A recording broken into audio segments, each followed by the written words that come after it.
Hello and welcome to Mr. Ludicrous. My name is Hans Brace. And I'm Killer Rhubarb, and we're back playing Link to the Past. A link to the Zelda, which is basically what it is. I almost always get the fucking name wrong. I almost always say like Link's Awakening or some other Zelda game, and then I'm like, wait, it's a Link to the Past. That's right. A Zelda to the present. It's only the third Zelda game. How can I mess it up? Yes, we're looking at the third Zelda game ever made, and for that it actually looks pretty damn good. Yep, I agree. I thought this was more modern than the third Zelda game ever made. But nope, I was wrong. It's funny because it seems that some people think of Ocarina of Time as the first Zelda game ever made. Well, that's because it's a lot of people's favourites. Yeah. What's your favourite Legend of Zelda game? Oh, that is a tough question. That is a very, very tough question. Hard-hitting questions. You shouldn't ask questions like these. Here on Mr. Ludicrous, hard-hitting questions. Because this game has a lot of nostalgia for me, because I played it when I was like 7 years old. Mm-hmm. And it's actually like the gateway game that got me into gaming. Yeah. So it made me play games like Mario and stuff. That's right. Usually it's the other way around. Usually Mario's the gateway game for most people. Yeah, normally, yeah. Or because I'm very young, it was Crash Bandicoot. Oh, you are young. Yeah. I'm a young man. But to answer the question, well, Skyward Sword was good. I really liked the controls in that game. Yeah. But what I don't like so much is that they are moving quite far away from their original formula, and I actually quite like the formula, even though most people would say it's old and outdated. Mm-hmm. And it's stupid just to do the same thing over and over, but I think it actually kind of works. Yeah, I agree with you. It does kind of work. And I don't mind, because it doesn't feel like it's repetitive. It's No. kind of what I expected, and Yeah. even little changes like giving Link 6 hearts at the start of a game instead of just 3, like with every other Zelda game, was already kind of a stretch. I know it's kind of stupid to think that, but no, I was just thinking, wait, this isn't Zelda. You start with 6 hearts instead of just 3. What is this madness? They're going away from their original formula, man. I can't take this. Yeah. And then you have the games progressively going more linear. Yeah. So that I didn't really like that. I know that a lot of people's reasoning behind why they choose Ocarina of Time is because it's not so linear. And mostly because of nostalgia, like it was the first game they ever played. And stuff like that. Oh, how do you think I felt when I was playing Ocarina of Time for the first time? Because there was a huge gap between this game and Ocarina of Time. Yeah. And I was just thinking, oh come on, when will they bring it out? And back then, there was the internet wasn't that as popular, so we had to wait for ages for information to come out in magazines and stuff. And I just looked at the new screenshots of it, and they tease you with these tiny screenshots that would only take up like a corner of the page. And they were like, "Yep, this is." And they were like, "This is it," and you had to look really close to actually see the game properly. Man, that sounds dickish. And I was like, "Oh come on, I want some more info," and they just didn't give you info. It's not like today. You get like whole pages of info, and people still complain about not getting info. Yeah. And so I was just waiting forever and forever, and my friends actually were sick of me talking about Zelda. It's like, okay, we get it, you're waiting for that game. So I was like, oh, did you know in the new Zelda you can do this and that? And then Ocarina finally came out. Yeah, that Christmas during 1998. That's when I got it. Why do I remember this? Because it says on the title screen. Shit, something just happened to my controls. Oh shit. No, what's happening? There we go. I fixed it. In-video technical support. I blame the controls. The first death of the game.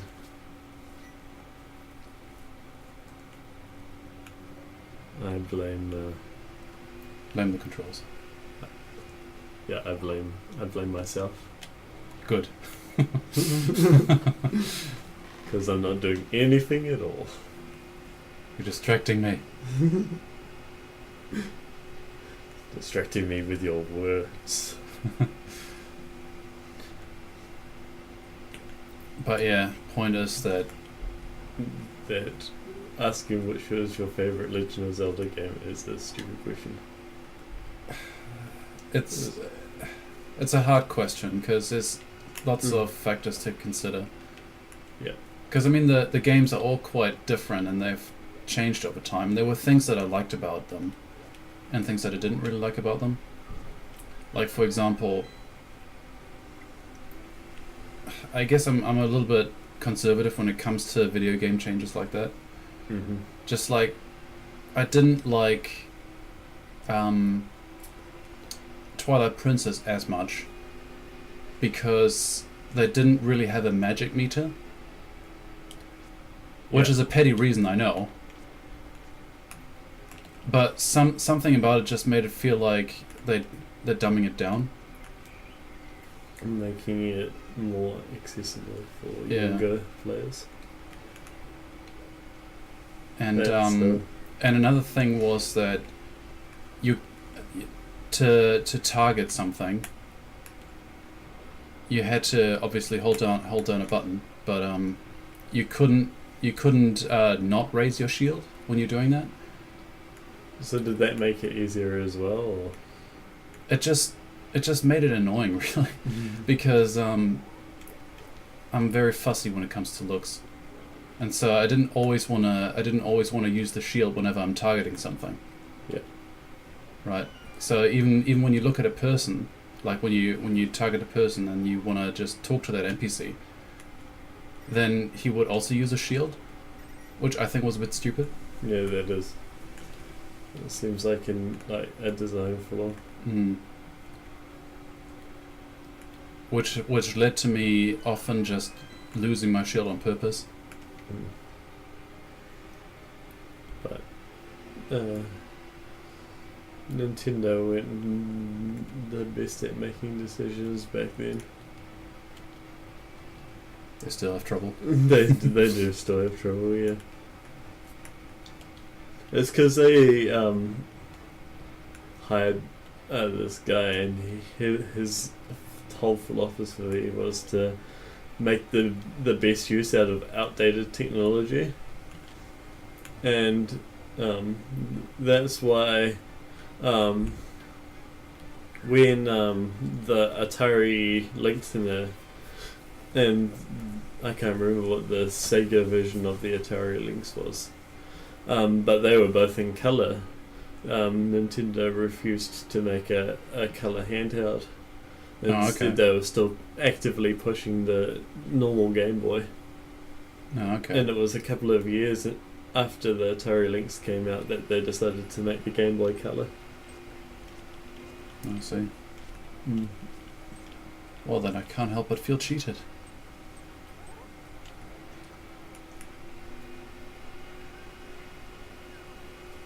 Because color was something in handheld gaming that we really wanted.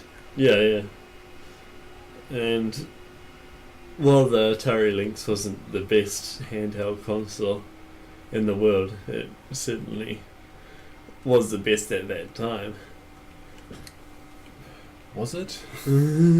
Well, because isn't there a reason that it didn't make it that far? It actually did. It sold pretty well.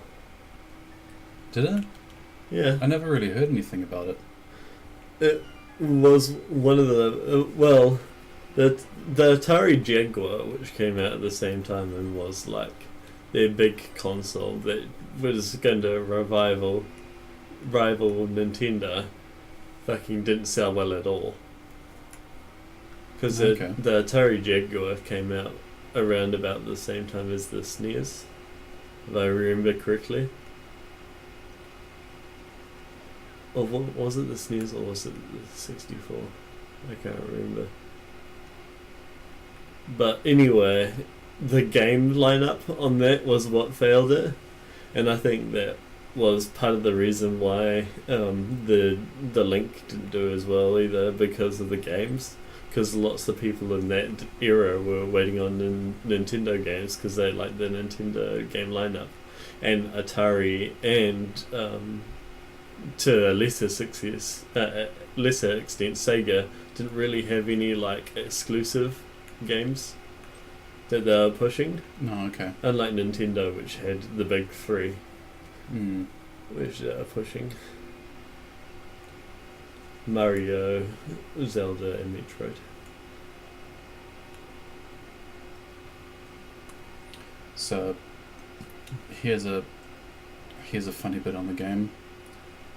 So you've just seen me get the Pegasus boots, right? Yeah. Which basically makes it so that you can run into stuff, and you use them to get a book from a bookshelf, essentially. Yeah. Instead of getting a step ladder. But gravity doesn't work, I see. I always thought that the book doesn't look like a book. Like when I first played the game, I thought it was like a coffee machine or something. It's like, you got the coffee machine! Congratulations! Congratulations, you can now make coffee. Which is very important, you know. Yeah. That Oh. dude does not want to talk to you. He does not like you at all.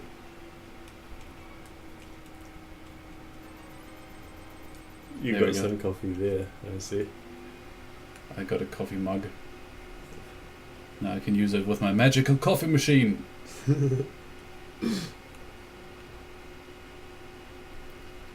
It's funny because bottles are so valuable in this game. I just paid 100 rupees just for one. That dude was sleeping. Yep. And you walked into his room. You know what they say? Handsome stranger walks into your room. Wink, wink, nudge, nudge. Oh, you spent 100 rupees on a magic bottle and there was one in that house. Yep. What else? Waste of money. Am I forgetting? Oh yes, I remember now. Also, everybody blames you for the disappearance of Zelda. So Yeah, everyone's basically a dick. You were trying to rescue Zelda. they're like, this is the Legend of Zelda, not the Legend of Link. I know. Zelda should be the Yeah. main character. Like she Used was to- in those 3DO games. Yes, and we all know how legendary those were. Everyone remembers those games. Yeah. If you don't remember it, count yourself lucky. Because they were terrible. They had a voice acted Link. Oh, the voice acting was so terrible. It was so bad Yeah. that they made several YouTube poops about it. Just to take the cheesiness and just put it into a comedic form of YouTube. Yeah. It's a weird part of the internet, man. It's a very, very strange part. Those might be interesting games to Alfie. The 3D Legend of Zelda games. Sure, why not? Not even made by... Well, like... Nintendo. Who was it made by again? Well, the 3DO was made by Panasonic. That's right. And they were like, ooh, Zelda's doing pretty well, there's no way we can fuck that up. But Yeah, they did it. They got licensed by Nintendo Yeah. to make them, But once they made the games, Nintendo was like, we want nothing to do with these. So they're actually official, like Legend of Zelda titles. Yeah, but let's not count them. But yeah, no one counts them. Because they're crap. Yeah. Like, who could ever play through those? You'd be surprised. Plus, they're like really, really hard games. They are, yeah. Yeah. There were like two types of games that ever made onto the 3DO, and one of them was terrible, like acted games. Like you might have heard of Plumbers Don't Wear Ties. Oh, of course I've heard of that. Yeah, and that was just like freaking people acting. It was just supposed to like show, oh, we can actually show live action video on this game. Yeah. And you know, we're fancy and we're innovative. Even though the Sega CD was doing it at the same time. Mm. And that also failed. Yeah. It just didn't work. They thought it would be really cool to have cutscenes like that. Yeah. But they just didn't have the right. They just weren't thinking about it right. They were just thinking, okay, we can do this. Yeah. If the public sees it, then surely they'll buy our stuff. But you do know Night Trap for the Sega CD? That game? No? Have you heard of it? Well, it was terrible. It was another cutscene based video game. But it actually did really, really well when it came out. Oh, okay. Mm. I see. Oh well. It's time to end the episode here. Otherwise it gets too long. And my computer will scream because it's too long. So thanks very much for watching, and we hope to see you again. Thank you very much for watching. 17.